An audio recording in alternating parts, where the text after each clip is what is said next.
આધ્યાત્મિકતા અને શોષણ આ બે શબ્દો વચ્ચેની લાઈન કેટલી પાતળી હોઈ શકે? ક્યારેક તો સમજવું પણ મુશ્કેલ બની જાય છે. તો આજે આપણે એ જ સમજવાની કોશિશ કરીશું વિજ્ઞાન અને તર્કના આધારે કે સાચી શ્રદ્ધા ક્યાં પૂરી થાય છે અને છેતરપિંડી ક્યાંથી શરૂ થાય છે. તો ચાલો સીધા મુદ્દા પર આવીએ. એક સવાલ જે ઘણા લોકોને મૂંઝવતો હોય છે, શું સાચે જ શરીરમાં કોઈ એવી નાડી છે જેને જાગૃત કરવાથી અચાનક બધું જ જ્ઞાન મળી જાય? શું મોક્ષનો આટલો સહેલો રસ્તો હોઈ શકે? આજે આપણે આ જ સવાલનો જવાબ શોધીશું. ઓકે, તો હવે આમાં થોડું ઊંડા ઉતરીએ. આપણી આ આખી વાતનો જે પહેલો પોઈન્ટ છે એ છે સુષુમ્ણા નાડીનો કોન્સેપ્ટ, અને આપણે એને વિજ્ઞાનની નજરે જોઈશું કે ખરેખર શું છે. હવે જુઓ, અહીંયા આ સરખામણી કેટલી ક્લિયર છે.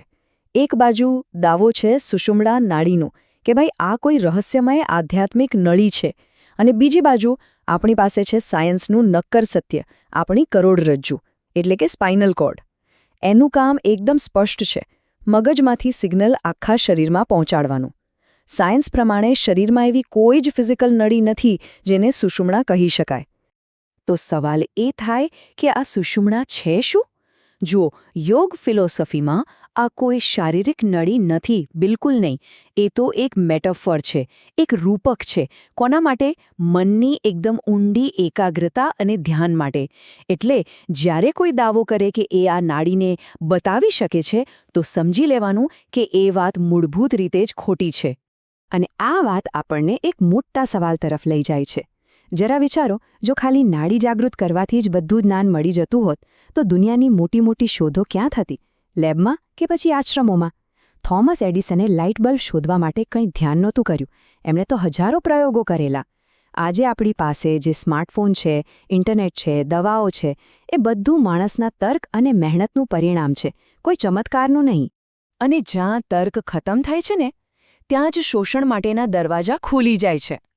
તો ચાલો હવે એ જોઈએ કે આવા ખોટા દાવાઓનો ઉપયોગ કરીને કઈ રીતે લોકોની મજબૂરીનો ફાયદો ઉઠાવવામાં આવે છે.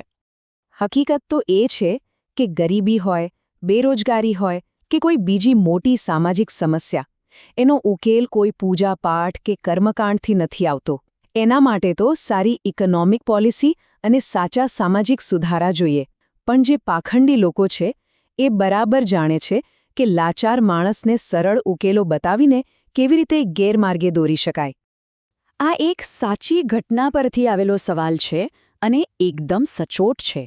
જે માણસ પોતે નકલી નોટો છાપતો પકડાયો હોય એ બીજાને મોક્ષનો રસ્તો કેવી રીતે બતાવી શકે? આ એક જ વાત એમની આખી વિશ્વસનીયતા પર મોટો પ્રશ્નાર્થ લગાવી દે છે. અને આ જ તો સૌથી મોટો લોજિક ટેસ્ટ છે.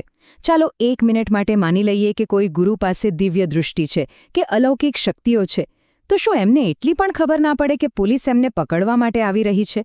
આ એક નાનકડો સાદો સવાલ જ એમના બધા દાવાઓની હવા કાઢી નાખે છે. અહીંથી એક વાત તો એકદમ સ્પષ્ટ થઈ જાય છે.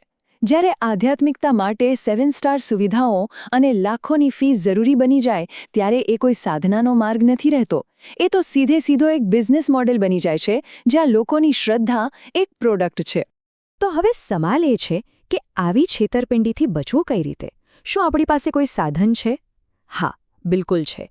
અને એનું નામ છે વૈજ્ઞાનિક અભિગમ. ચાલો આપણે 5 એવા સિદ્ધાંતોને સમજીએ જે આપણને તાર્કિક રીતે વિચારવામાં મદદ કરશે અને આવી જાળમાં ફસાતા બચાવશે. તો આ 5 સિદ્ધાંતો છે. પહેલું, કાર્યકારણનું નિયમ.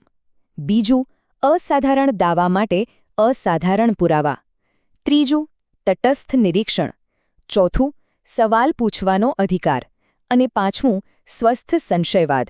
ચાલો હવે એક પછી એક આ બધાને સમજીએ. પહેલો સિદ્ધાંત છે કોઝ એન્ડ ઇફેક્ટ, એટલે કે કાર્યકારણનો સંબંધ. દુનિયામાં થતી દરેક ઘટના પાછળ કોઈને કોઈ ચોક્કસ કુદરતી કારણ હોય છે. જો કોઈ કહે કે મારા આશીર્વાદથી તમારું કામ થઈ ગયું, તો તરત જ એ વિચારવું જોઈએ કે શું એનું બીજું કોઈ લોજિકલ કારણ હોઈ શકે છે. જો કારણ રહસ્યમય અને અલૌકિક બતાવવામાં આવે તો મોટાભાગે એ એક બનાવટ જ હોય છે.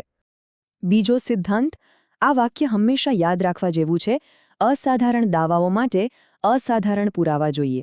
જો કોઈ દાવો કરે કે એ હવામાં ઉડી શકે છે, તો એનો કોઈ એક વ્યક્તિનો અનુભવ પુરાવો ના કહેવાય.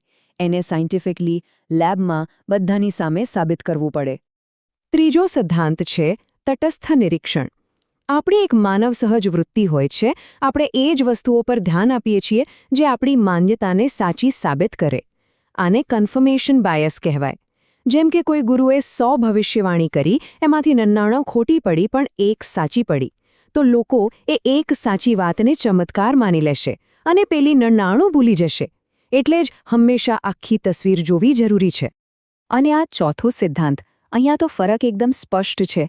વિજ્ઞાન શું કરે છે? એ સવાલોને આવકારે છે, કારણ કે સવાલોથી જ સત્ય મળે છે. જ્યારે પાખંડ શું કરે છે? એ સવાલોને દબાવી દે છે. જે કોઈ સવાલ પૂછે એને અશ્રદ્ધાળુ કે નાસ્તિક કહીને ચૂપ કરાવી દેવામાં આવે છે. યાદ રાખજો, જ્યાં સવાલો પૂછવાની મનાઈ હોય ત્યાં જ્ઞાન નહીં, ગુલામીની શરૂઆત થાય છે. અને આપણો પાંચમો અને છેલ્લો સિદ્ધાંત છે સ્વસ્થ સંશયવાદ. એટલે કે દરેક વાતને આંખ બંધ કરીને માની લેવાની જરૂર નથી. થોડી શંકા કરવી, થોડું તપાસવું જરૂરી છે.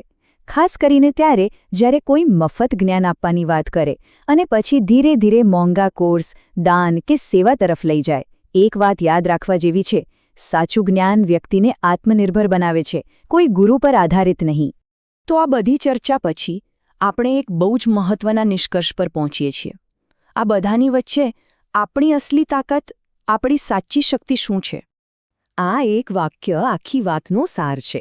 વિજ્ઞાન સવાલો પૂછે છે, પાખંડ સવાલો બંધ કરાવે છે. પસંદગી આપણે કરવાની છે કે આપણે સવાલો પૂછીને સત્ય શોધવું છે કે પછી સવાલોને દબાવીને અંધારામાં રહેવું છે. તો છેલ્લે આખી વાતનો સાર એ છે કે આપણે કોઈ બહારની કાલ્પનિક નાડી જગાડવાની જરૂર નથી. અસલી જાગૃતિ તો આપણી અંદર રહેલી એક શક્તિને ઓળખવાની છે. એક એવી શક્તિ જે તર્ક કરી શકે, જે સાચા ખોટાનો ભેદ પારખી શકે. અને એટલે જ આપણે કહી શકીએ કે આપણી વિવેક બુદ્ધિ એ જ આપણી સાચી સુષુમ્ના નાડી છે.